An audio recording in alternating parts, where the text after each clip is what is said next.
Hi everyone, my name's Stephen Graham. I'm a author, youth work with young people and families, also film director and a producer of 21 documentaries, one short movie and one animated movie, which is yet to release. Um, Myself, I was incarcerated for quite a bit long period of time in Jamaica for manslaughter. It was a murder charge to manslaughter. But getting to that point, it started off from my childhood. A lot of it reflects back to my childhood, which led me down that path of crime and violence. As a youth growing up, I grew up in South Kilburn on South Kilburn Estate. I was a I was a bright young child, happy. Until at the point I realized that my stepfather wasn't really the best, or should I say, a good role model. I believe now, looking back at my past, I believe that he had his own traumas. I mean, the fact that he dealt with me how he dealt with me, he'd have to have his own traumas to actually treat a young person in that manner, in such a wicked way he dealt with me. But then, that's his traumas, and he has to, he had to live with that. However he lived with it, that's up to him. But at that time, I didn't know, and I let a lot of the negativity and the negative things he said to me affect me. So therefore, I carried a lot of what they call inherited trauma, and I picked up a lot of things and did a lot of things that kind of mimicked the way he dealt with me. So it really began when I really began noticing, the change in my happiness when I was around 6, 7. And then it really got out of control when I was 8. My stepfather would be very nasty towards me psychologically. He would say things to me, ignore me. When I'm going to school, he'd give my brothers and sisters money, but never had money to give me.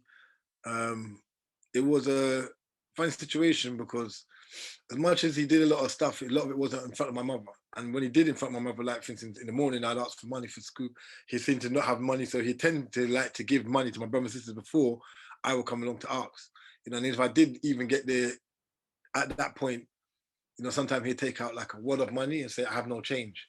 Which to my mind, as a little boy, I'm thinking, well, why don't they give me money to run to the sweet shop down the road, buy my sweets, because I used to love my Reuben custard and sweet peanuts. And, I carried them to school, but he didn't actually do that. So for me, it was like, I felt like, he was very psychologically good.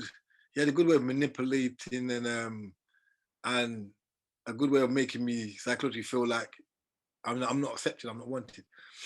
But all this as well, the reason I say he had his own traumas, because I know he had an altercation with my real father, my biological father, in the past. But whether that was one of his key factors why he dealt with me like that, that's really weak of him. But then again, like I said, it's his traumas. But at that time, I didn't know, and I didn't have the insight and the emotional intelligence I have today. Because I think that's something that a lot of us don't really understand: emotional intelligence, emotional control, and it's something we're not really taught in school anyway. As a young person, sadly, we're not really taught in home, because sometimes when we see our parents also crying over bills or crying over situations that they can't control, it tends to have effect on us as well. Because I mean, if you're a young person, you're seeing a parents crying for a bill in your mind, like you want to help, you want to comfort them, you want to do things, and you can't do it. But the person's crying over a bill that they can't pay right now. You can. There is a form. They do say now today you can pick up the phone and talk to the, I don't say gas bill or light bill. You can talk to them and say, I can pay you piece by piece, and but. So there's ways around doing things, but it's just that sometimes when over mountain bills that come onto people, never know what people's going through, whether it's rent arrears or whatever. There's so much things factor into why people really get upset over bills. But then again, those things can also traumatize people as well. I mean, society, we live in a very traumatized society. A lot of things we do can traumatize us. Even as adults, a lot of adults are traumatized with a lot of things. But again, it's back down to emotional intelligence, emotional control, which again, I had none when I was younger. I do something I teach a lot when I work with young people. I do always talk about emotional control, emotional intelligence, and trauma, because I think it's really important that they understand that, as well as passion. Because when you learn to love the passion, it's a powerful thing. Myself, not knowing certain things, I let my stepfather get to me, as I said, and it caused me to spiral out of control. He was also physical abusive, because he did hit me. Like any little thing I did, he'd find a way to, then that's when my mum would actually see. But again, I'd done something, so he hit me, but his beating at times was a bit zealous, it was a bit over, and he remember he beat me with a golf boot. And golf boot's got like little spikes at the bottom of it. So he was a bit of a hard He's a very hard guy. Still not even a bit. He's a very hard guy, and but it's funny because even my surname back in those days, I used to carry surname Brown, which my name's really Graham, but I used to carry surname Brown. So at the point, it's like there's a lot of when I growing now, realizing there's a lot of psychological manipulation. That's why I say psychological manipulation, because I had his surname when I was younger, growing up when I was in junior school, and for the love of me, I don't know why he wanted me to carry his name, yet he didn't love me. You get me? So it's like, again, that was like, I think that was a bit of a control thing. Just as maybe whether it's to rub it in my real dad. This is me happily thinking, whether it's to rub it in my real dad's face that, you know, your son's carrying my name, or, you know, because I wasn't biologically changed to Stephen Brown. I was just carrying the name Stephen Brown, you know. So that all turned around, you know, thank God, it turned around. And of course, I'm Stephen Graham. But that turned around my high school. But, you know, as a young boy at 7, 8, you know, am I to really understand emotional intelligence and emotional control? Am I to regulate my emotions in such a powerful way to understand the abuse I was going through? Not really. And that's what kind of spiraled me out of control. So when I was 8, I started seeing a psychiatrist because I was fighting a lot in school. Because like I said, he would hit me and abuse me. Sometimes my mom's not around. And then he'd deny that things happened when she came. And, you know, sometimes I just won't talk. Because there's a lot of times I didn't tell her. And that's what I'd encourage young people nowadays to talk, how they feel. You know, whatever you're going through with your parents, you know, or carers or guardians or whatever, you know, talk about it. You know, if you're going with your peers, talk about it, because those things can literally drive people crazy. And I was like a ticking time bomb. So I kept locked inside of me. And then it's when I started to, the way I expressed myself wasn't through words, but it was through actions. And because he would do certain things to me at home and get away with it, I kind of did the same at school. I would hit a child and then I'll say I didn't do it. And then the teacher would call us both in and I'll be like denying it to the cows come home. And then all of a sudden I've got away with that. You know, we both just got told, okay, both of you go back to your class and, you know, you sit over there, you sit over there. And I'm like, oh, this felt like, it felt kind of good. I had kind of mimicked his pattern. So they say the abuser become the abuser, innit? And in a way I kind of followed his pattern of abuse. You know, that's the next thing. When young kids come to school and they do things, a lot of times they're, you know, looking from a mental capacity I'm at today. You see children come to school and they act out or they do certain things. And sadly, some of them are chastised in schools and you never understand. Sometimes it's sad that, you know, I've worked in crews, I've worked in different schools and teachers would, you know, give children detention for various things, whether talking or just misbehaving, not participating or coming in late. But you don't know what a child's been through in the morning. You know, you don't know what a child's been through. I think this is a very sad thing that happens today a lot in schools. You know, they don't know what children are being through. So I think there needs to be a lot of more teaching around that anyway, you know, for teachers. So back to my personal self, it's like from 8, my stepfather, I went from getting in trouble in school to high school at age 11. I was just out of control. You know, my mom didn't fully understand why I was so violent, why I was so bad. I was booed out my first high school after, I think that was the longest high school I went to. I went 4 high schools. I went to John Kelly, Elstone, then Elstone joined with South Kilburn and Brunswick Kilburn to become Queen's Park Community School. Got booted out of that, and then I booted out of I booted out John Kelly, Hampstead, Elstone, and Queen's Park in that order. And at that time, no proof wanted me because I was just out of control. At that time, they weren't really proofs. It was just sentence out for young kids. They didn't want me, and I was just that wild guy that's always getting into fights, doing mad things, running around with my friends, getting in trouble with the police, you know, smoking a lot of weed, And I was just a wild boy, you know. I was running from home at the age of like 13. And you know, there's a lot for my mum to bear because it's very troubling for a parent as well. And I see that with a lot of young people I work with, when parents see children behaving certain ways and don't know why, and they can't work out why because the child's not talking. And that's also psychologically traumatic to a parent because you don't know how to deal with the situation, how to address it. What's the problem is, you know, it can literally send someone crazy. And I feel like that was a big factor in mum's life, would cause a lot of stress for her because I was just wilding out and she never really understood and I never really wanted to talk. And the more I got deeper into the streets, the less it still became like my stepfather because he was the root of a lot of things, but I was just more out of touch with myself. I was really out of touch with myself and reality. And there was an element of not caring, but reality, I still cared, because as much as I said I didn't care about myself and I didn't care about prison, I'll still run from the police and I'll still avoid getting in trouble. So when someone really doesn't care, you really don't care. But I think it was an element of the way I protected myself through psychologically. I felt protect myself by acting like I don't care. Do you get me? But really, truly, of course I cared, because I would, like I said, a lot of kids say they don't care what happens to them, but when police runs them down, when police comes at them, they run. So therefore, you do care. But there's an element of lack of self-love and self-understanding and self-awareness of what's really going on. So you're aware, but you're not aware in a conscious state. So that's very dangerous as well, because you're psychologically not in tune with yourself and your actions. So you're doing things, but you're actually not there. It's like it's living. You're living in the world. You're the way you see things through your, I say your your paradigm. So I said your paradigm. My paradigm was the way you see things is not actually always how it's supposed to be, and that was really me. So I feel like a lot of things that happen with young people, even being from a person's point of view, there's a lot of psychological disconnections that plays a massive role in this. And it takes somebody who fully really understands or is very empathetic to the reality of what psychology is going on with young people to really get it. And then again, a lot of parents have their own problems still, so it's a lot for them to even take on and to fully understand that some parents have their own traumas anyway. Like my stepfather had his own. And then I feel my mum she had a lot of stress basically around from my actions. Which really affected her too. So like I said, we live in a very traumatized society. And then again, depends on how you are financially, and all these things affect you as well. But then again, even there's a lot of people who have a lot of money also the children are affected by street life, because sometimes you can oversmother a child, and you give a child too much but not enough time and affection, so that can also spill a child out of control.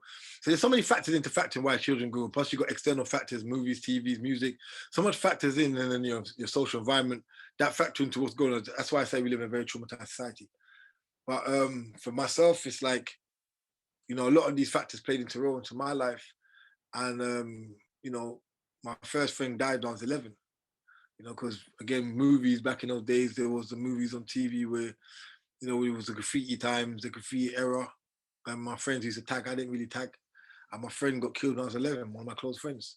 And another one got died as well when I was 11. So it was like I lost two good friends then. Then I lost my cousin at the age of 13. And all these emotions kind of angered me.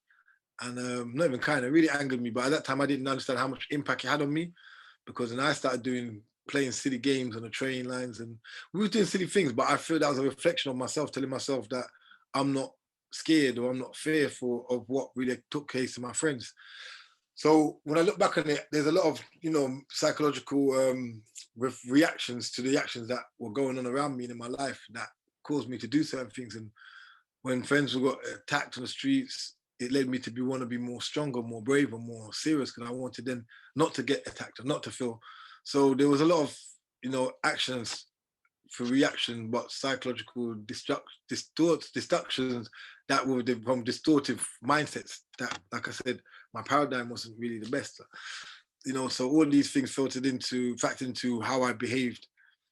By the time I reached, say, 15, I was done an armed robbery charge. I had an armed robbery court. I had a case of armed robbery still, but I got off that.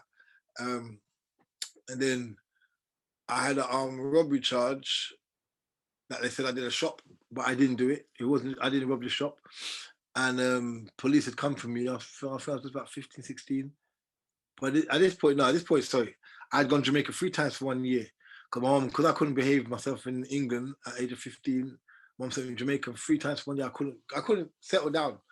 But I guess that's because of, again, my mindset, where I was mentally, I couldn't, no matter you took me out of the environment of the UK and from the friends and everything that I was around, but my mental capacity wouldn't allow myself to so I say, rejig and grow in a different environment.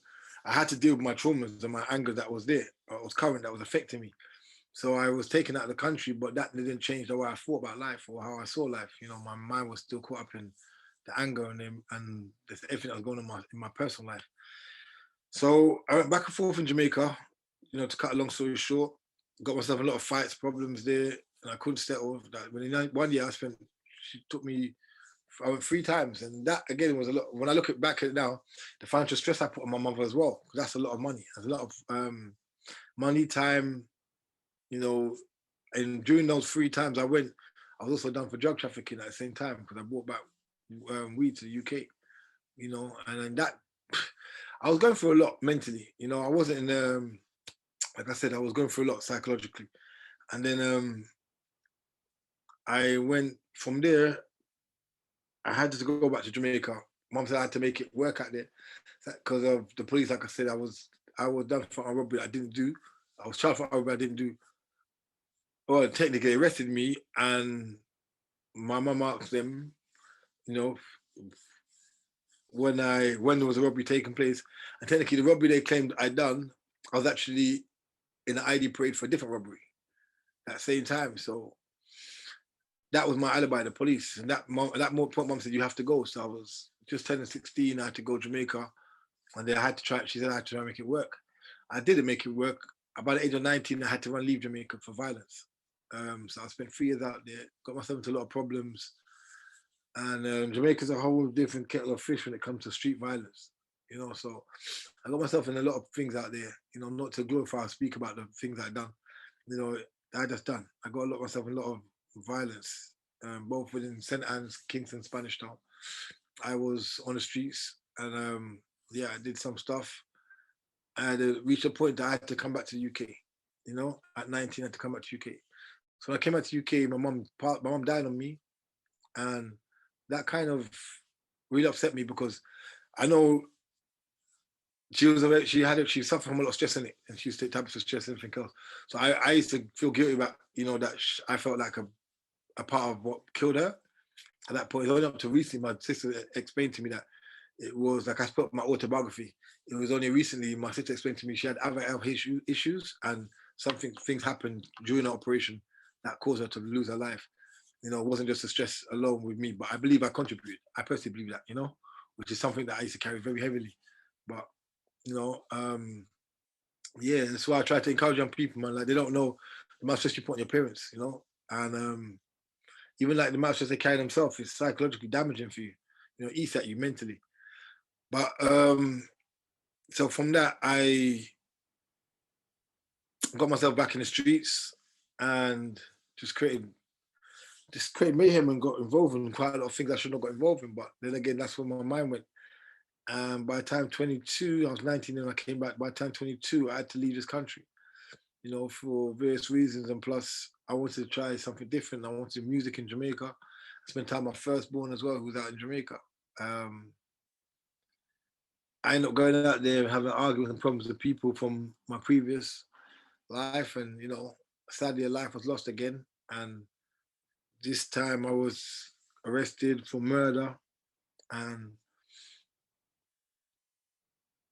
I was charged for manslaughter after 4 years of remand in Spanish Town prison. I spent 4 years of remand in Spanish Town prison for doing St. Anne's circuit for almost like 9 months. And then, or a year, I can't remember, about a year. So I did circuit for. And I got sent, and I did, St. Anne's circuit, I did for about a month before about a month before they sent me to prison. Then I ended up doing 4 years on remand, 3.5 years on remand. So altogether between circuit and Spanish Town prison was 4 years I'd done before I was sentenced to 15 years, but which I'd have to do 8.5. But being British, and I wanted to be done under the British, because Jamaica runs under the British judicial system, I asked them, I made them sure that my lawyer got my remand time taken into account. So when I got sentenced, I only had to do another 4.5 years, so I already spent almost 4 years on remand. So, I was shipped to general penitentiary, and during that time in prison and jail, I had a lot of problems, fights, got stabbed in prison, in jail, shall I say, and, I had to hurt people. I also injured people back in jail. It was just the way, I said, kill or be killed, and but at one point in my life, I decided to turn my life around. And while I was in prison, I decided to turn my life around. So I said, I can't live like this. I had time to think and reflect on life. And I think that's important. We live in a very fast-growing society. It doesn't teach us to look into ourselves. Everything we do in society is always about outside, even the education system. When we when you're not really learned to look in you. It's always constant giving information, and you just kind of regurgitate and memorize and then read back, regurgitate, memorize and read back. That's what education is really about. Not putting it down. I'm just saying that's what it's kind of really about. But the power of self is the key of life. And for me, I had time in prison to think about myself. I don't wish no one else to go to prison to find that time to think about self. But I think in society we don't value or honor ourselves to say take a 10-minute a day to think, who am I really? What's my purpose? Why was I born? Am I really born just to run up and down, get a job, work for somebody, and the everyday things that we do? Like, is that your purpose? Is that why actually God created you? Like, when you think about it, your father when he did intercourse with your mother, this is what I started to think of myself. Like, you got thousands of sperm cells go into your mother, and you made it into this realm, into this world. You're here, and so you're special. You're special from the womb. So the fact that out of all these sperm cells that went in, you're the one that actually come out. So how am I just to really think that there's nothing special about me? All of my life is just about getting up and working for somebody. That's not what life's about. So for me, I learned that in prison. I learned by sitting down and reflecting myself, I realized that there's more to me than just all the violence and the anger and, a lot of things that a lot of traumas that I have to live with, the things that I've done to people that of course I can't talk about. And, we're not going to criminal ourselves, it's the reality. And the things that I've been caught for, it's just, just the negative relationships I've had and the ups and downs and everything that's going on in my life is like, is this what my purpose was in life? Or is this a part of my life? Or is my life really supposed to be like this? You look on every day, you got East Enders, no disrespect to who else love East Enders, but all the negative relationships in East Enders and Bianca and everybody else, like, this is what life's supposed to be about. Nah, man, this is not what life's supposed to be about. This is the makeshift life and the illusion of television, and it's just nah. So for me, I took time out in prison and said to myself, no, I've got to be somebody, I've got to find myself, I've got to take a moment out to reflect on me, what I was doing. And I found out when I did that in prison, much I had enemies in prison because, of course, street wars in Jamaica, and I grew up in Jamaica from 1922. I mean, from 16 to 19, I had street wars, and when I went back in 22, I had problems again. So I had enemies, you get me? But I turned enemies into friends in prison by turning the way I saw life and the way I shifted my energy and my mindset and I realized that the true power of myself, and all these times, yes, my stepfather is to blame for the beginning of the breakout of my change. But at the same time, I didn't have to listen to him when he was saying to me, I'll never be nobody, I'll never make it in life, I'm gonna die, this, and all the negative things he said to me before I even really became bad, and I wish I was dead and all this kind of stuff. I didn't have to listen to that. I actually go the road he actually wished on me. I could have actually said, is it? You think I'm gonna do that? Watch this. I'll be the best at school and be the best educated. And you get what I'm saying? I could have put a positive on a negative and proved him different. Never just proved to him, but proved to myself that all the things you said about me isn't true. I'm greater, but I didn't have the mindset. I didn't have the strength or the willpower or the insight or the emotional intelligence to understand that I don't listen. I don't have to take on what anybody says about me. Whether someone says I'm good, I'm bad, I don't have to take on nobody's energy, but have my own and trust in my own energy and my own belief.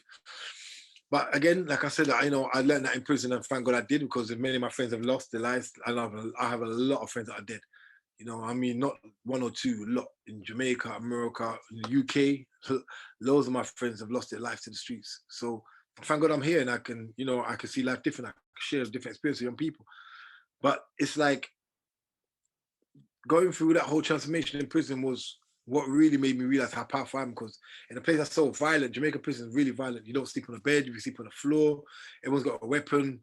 We urinate in a plastic bottle. We don't have a proper toilet in your cell. Like, it's literally it's hell's. I got a documentary that's on it's on Amazon Prime. It's called Locked Up in Jamaica. It's myself and a few other people who's also incarcerated in Jamaica, English guys.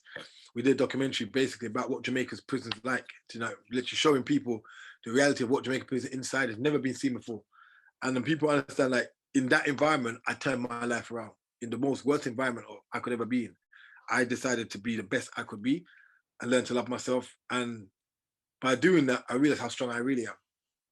I realized all my strength and all the problems and everything that happened, everything was going on in my past, all my answers was in me. I realized that no matter what happens in my life, the outcome's always upon myself. But I didn't understand that. You get what I'm saying? Like, that's the emotional intelligence to understand that no matter what happens in your life or what someone does to you, the outcome's always in you. How you react is what's going to dictate tomorrow for you. That's it. Bottom line, there's no other way about it. You get me? That's the reality of it. No matter what people do to you, how you react to that, it will dictate what's going to happen next. And I really came to understanding that, yeah, my actions have to really reflect who I am. And I decided I don't want to be this guy no more that's known for violence, that can stand up in prison and do violent things to people back. I wanted to be the guy that people can look up to and see me different. So I did. I became that guy in prison. I started reading the Bible a lot. And then, I found my own love for God and, my own love for myself. And, and then I sent asked my brother to send me, my brother and sister, they bought me a Hebrew Bible and a Hebrew dictionary. I started studying Hebrew and I let myself to read biblical Hebrew. And, I started reading books and drawing pictures, and I started doing things I didn't know I could do, drawing. I always like writing because that was something I liked doing. So I started writing books in prison as well. I did poetry in there. I used to read to the warderesses and some warders and some prisoners, and people said, "Yo, write poems for me." And I started doing things like drawing pictures of people and send out to their partners, and they get their partners to bring in pictures, and I'd take the picture and I'd draw it, and I drew a nice poem next to it, and they put it in a frame and send it out to their partners. And people were like, I became a different guy in prison. You get me? Like I became that guy that people showed a lot of love to, a lot of respect, and even like people who are called enemies or from areas that were considered enemies to areas that I was frequent within Kingston and Spanish Town, they showed me love. There's a big war that was going to break out in prison between some people from my area. Mum come from Dunkirk, Frankentown, and some guys from Southside. And I approached the guys from Southside and said, "Listen, there's a place in Central Kingston. I don't want to." They goes, "Bro, don't worry, man. We're not gonna get you involved in it. Like, you're good. You get me? Like, there's no war. Don't watch nothing. I mean, that's their war outside."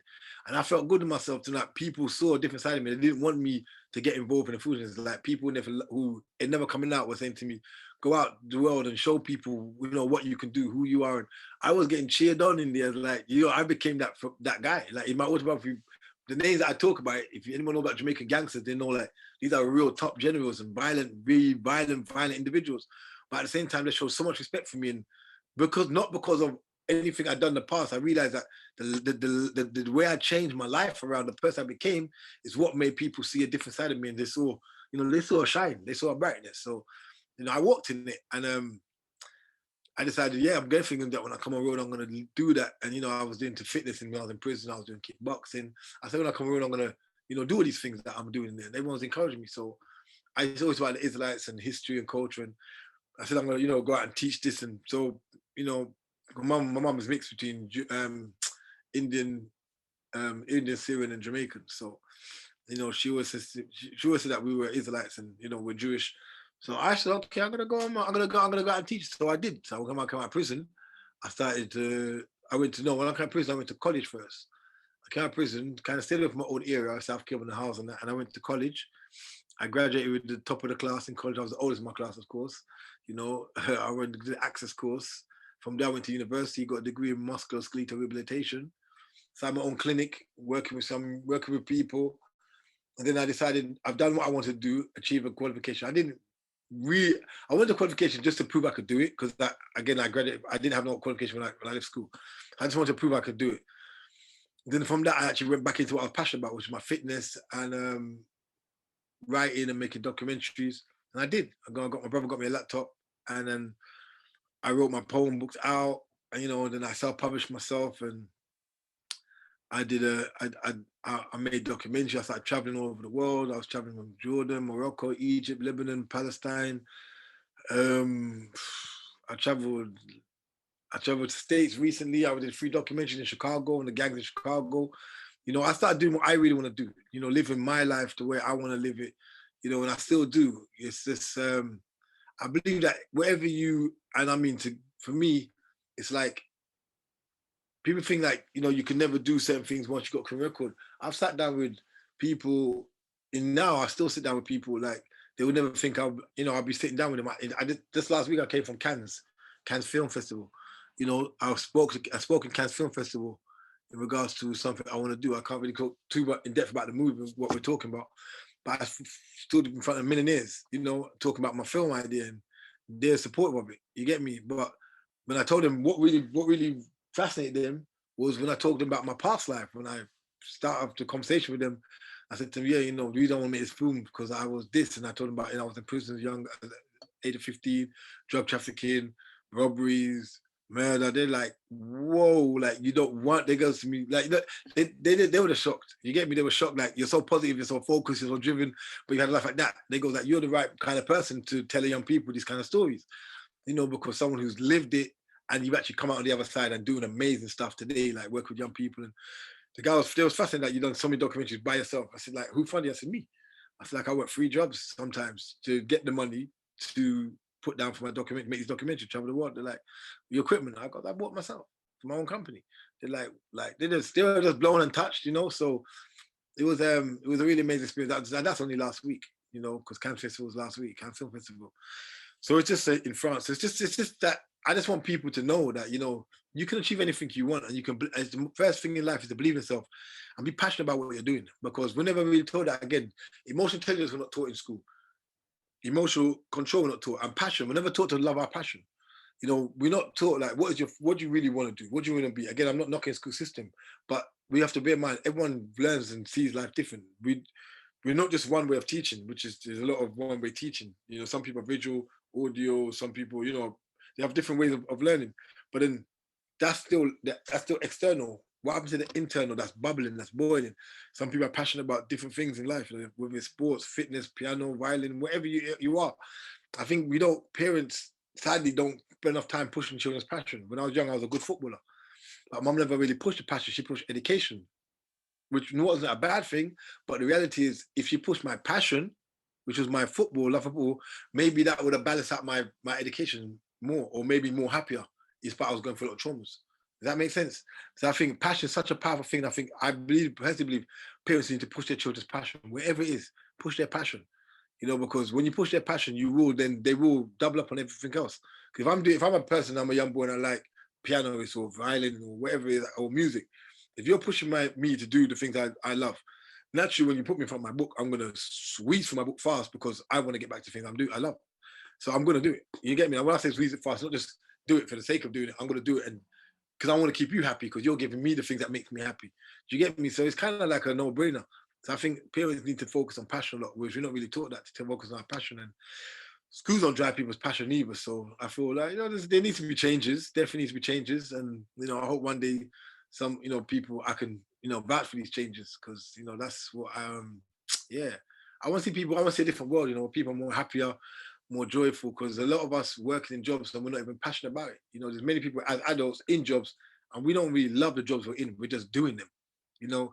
And this sometimes is a reflection of how we grew up in society. We just grew up to do, and actually not to be the best of ourselves. And then the fear of not having enough, because everyone society wants to have enough to supply or do for their children, for whatever. And that's also a fear factor, which that is based around trauma.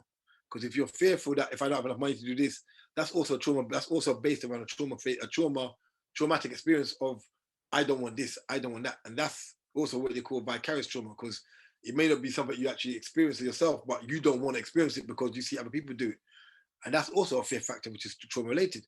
So you know, like I said, size is one big traumatic place because if you know you're an adult and you're crying about, you know, you're not crying physically, but you're saying you're gonna stick to this job just because it pays the bills and it's getting me through, and I don't want to risk trying to do the things I love because that's not paying me right now. Then you actually ain't living. You're just working, or or you'll say you're living, but you're not alive. There's a difference. For me, I'm alive. You know, I'm not just living. I'm alive. I'm.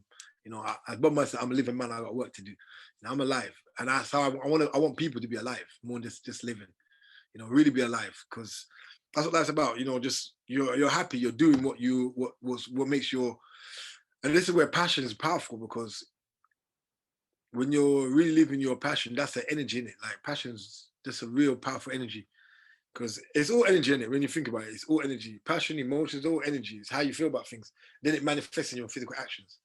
You know, so yeah, you know, just about being happy in yourself and like really knowing what you want out of life. And that's something I really want to see people do, you know, whether you're young, old, you know, find your passion. You never be too old to know your passion and to follow it, you know, follow your dreams. It's nice. I know people who are in their 30s, 40s, 50s, who go out and do the things they want to do. I know someone who's just recently gone to the French Alps because they wanted to always do skiing, but and always wanted to do skiing from the young roller skating, but they wanted to go into skiing and didn't want to do it because of this, that, and now they're doing it finally in their 50s. But it's their passion they're following. You know, they're finally doing what they really want to do. But I just feel a lot of people of us, sadly, we die without knowing our passion. We die without following it. Die without actually living a life of who you really want, you know, the things you really want to do that's going to make you happy that you never got to do. And I think that's a sad, like, that's a sad way to live. Personally, I can't live like that. You know, I can't live by not doing what I want. So me, I chose that part of my life at the time, and even now, I could have much more than I have if I use my degree and work in the hospital and be a band 5 or band 6 and work my way up to band 7 and making big crazy money in the hospitals. But why? Like, I rather make my documentaries, and you know, little I make back from it. Sometimes I don't make as much as I should make back from it. But in time, God willing, I will make. But I'm happy doing it. I'm touching lives. People are loving it all over the world. You know, and I'm reaching people. And for me, that's you can't put it's priceless. When someone says what you documented or what you wrote has touched my heart, it's changed my life, it's made me look at things different. You know, that's a like a priceless gift. And it's something that people always remember in it. So for me, that's my joy, you know. But everyone has to find what their joy is, you know. But I believe that people need to find their joy, you know, and not just live for, yeah, just don't live for sake of living, you know, live to be alive.